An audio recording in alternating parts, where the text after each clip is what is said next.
We're on holidays. Everybody wave. Got a nice full lock this morning.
Another beautiful, peaceful day. Isn't this awesome? You guys had a good night? We did. Early night, late morning.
See you on the way back. I see it.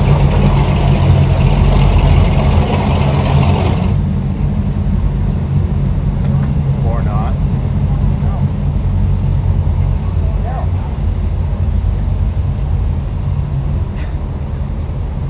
Anybody know sign language?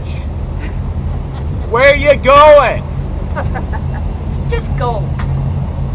You'll figure it out.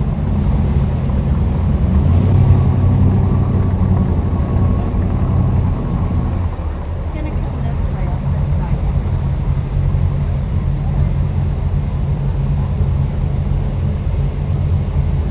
So, are we all awake now? Oh man. I don't know what to say about that. Other than, that's pretty cool. I just wish the guy could learn how to drive a little bit better, maybe use some hand signals in the future and indicate which way he wanted to go and which way we were supposed to go. Like Anchor Girl says, he could have let us out of the lock ahead of him if he knew his turnaround, but whatever. That's about it. We were actually ahead of him in the lock? Yeah, we were ahead. We should have by rights gone out in front of him, but whatever. It's a beautiful, sunny day again. It is 10:52. Anchor Girl is desperately trying to find some moving air because it is, again, what is the word of the week?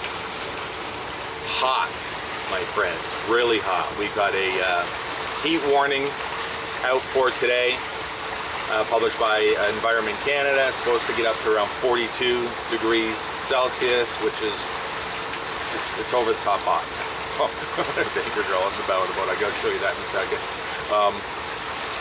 And yeah, really, really, really warm. So we are going to be a couple of poofters, and we are heading to a marina tonight. And have shore power, the benefit of shore power, and yes, air conditioning. Just for one night, and then we're going to carry on from there. But we're going back to a place that we visited last year, which is Big Chute Marina, which is right beside the Big Chute Marine Railway. And if it's not too busy, I just might pop up the drone there and get a couple of shots. I never did that last year, didn't have a chance.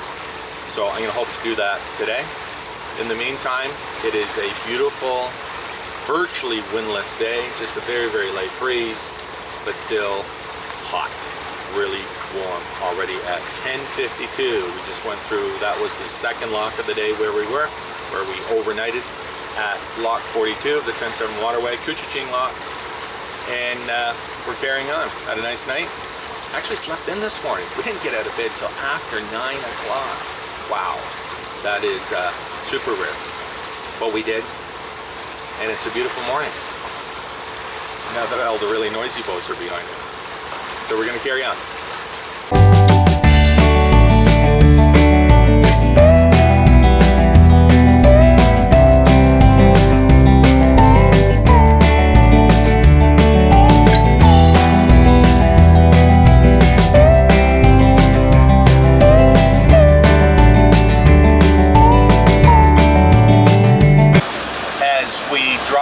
As we continue along the Severn River here at a slow pace, there's an older outboard powered runabout boat in front of us, and it's two-stroke, and you can really smell the exhaust, and it smells like that thing is running really rich because you can smell a lot of unburnt fuel in it, which brings to mind, if you recall, I believe I made mention yesterday, which is the previous video in this series, that there was a boat struggling at Lock 42. Again, we tied up for the night early in the day because we had a beautiful spot, and there was just, you know, big lineup of boats right till 3 o'clock the afternoon. They were still coming through, and that's one of the reasons we stayed there, because we knew it was just going to be so busy downstream. So there was a boat with 4 people on it, and he lost his engine, single engine boat, and it was drifting into the rocks, blah, blah, blah. Anyways, watched the video. He tied up beside us and tried to execute some repairs. And when he finally got the thing going, I told him, I said, man, this thing is running really, really rich. You can really, really smell the fuel really strong. And this is leading to the point I'm gonna make, is that Anchor Girl showed me this morning on the news. She saw that a clip from yesterday that a boat just a little bit further down here started on fire and pretty much blew up. Fortunately, everybody got off the boat safely, and no injuries other than some smoke inhalation from the firefighters, because as you can imagine, a fiberglass boat is going to make some pretty thick black smoke. So we're just hoping it wasn't those folks, and just, you know, hoping that it all works out well for whoever it is. So just keep that in mind, my friends. Yeah, so just keep that in mind. Run your blowers. Make sure your boat is, you know, tuned fairly well, so that nobody else suffers an issue like that. Again, stay safe out there, my friends.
isolated as this may look and feel, we're only about an hour and a half north by road from Toronto, Canada's largest city. So it's very accessible by car. Like I say, you just buzz up the Highway 400, which is always a zoo on the weekend, especially a long weekend, because everybody wants to get out of the stinking city, out of Toronto. Who can blame them? And so many folks come up here to their cottages. Some have year-round homes. But as you'll notice, there's a lot of big, beautiful cottages up here, waterfront cottages. And why not? You got the money. This is one of the places to be. Like I say, it's like boating on Georgian Bay without having to be on Georgian Bay. Remember, a lot of folks are apprehensive to boat on that body of water because there are many hazards, and you really have to pay attention to what you're doing. So this is a lot more leisurely.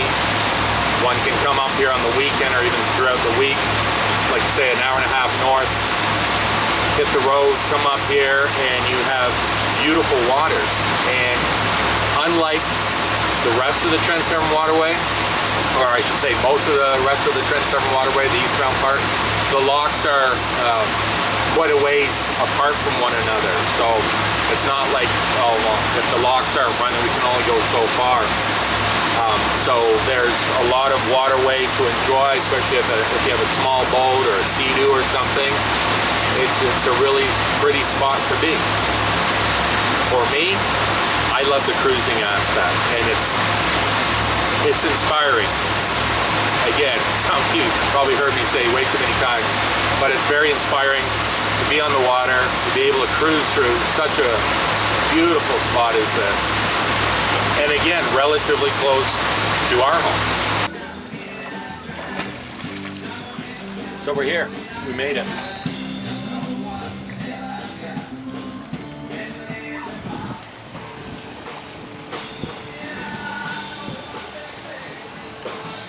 So we've just been watching the excitement over here at the Big Chute Marine Railway, and nothing really exciting, actually kind of boring in fact, but they were having mechanical issues for probably the last 2.5, 3 hours, at least 2 hours, and it was stuck.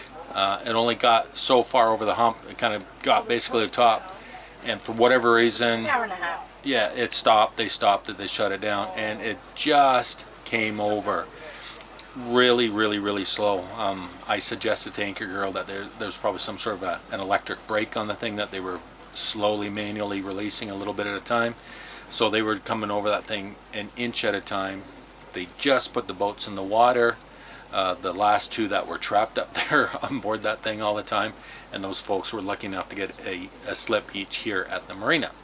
So despite what the marina operator told me that they were fully booked for tonight, I guess they managed to squeeze in a couple of slips, however they did that. Just a boating miracle, I guess.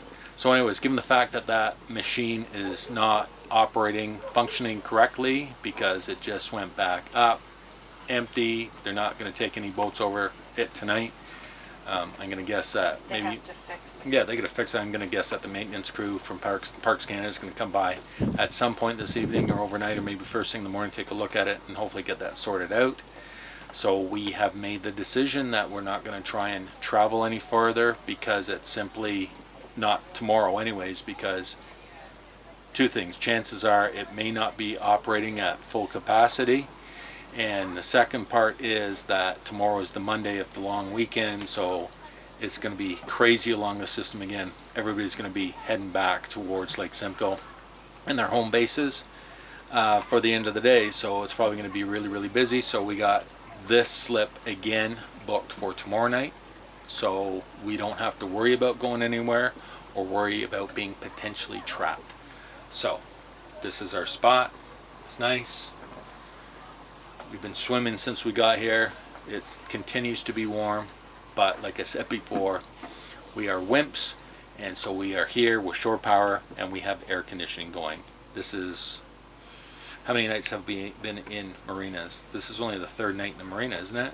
We went to Lakefield. Yeah, and 2 at Lagoon City because the kids came. That's the only reason we You mean went Aurelia? there. Aurelia. And that was it. Yeah, and then here. Yeah, so, yeah, not bad. So 3 weeks. Tonight is actually the start of our 4th week away.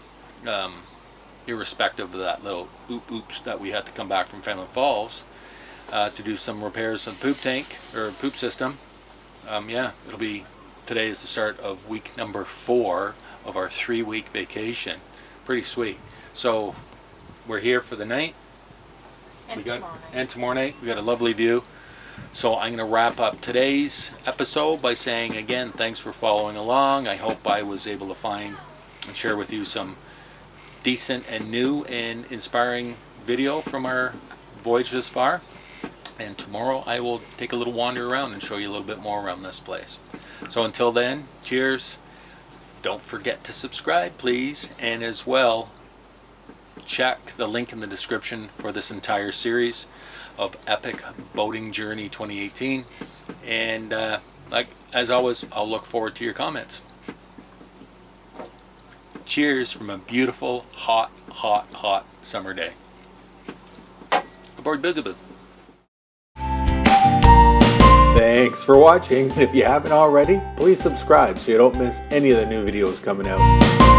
And don't forget to follow us on Facebook, Twitter, and Instagram. Daily updates there, and always lively conversation on Facebook, so you don't want to miss it. And you can also follow us at boatsbeachesandbars.com, where you're going to find even more links to all sorts of neat things, including our online store. And you'll find all the links to everything mentioned up here, down there in the description. So you'll have no excuse not to follow along.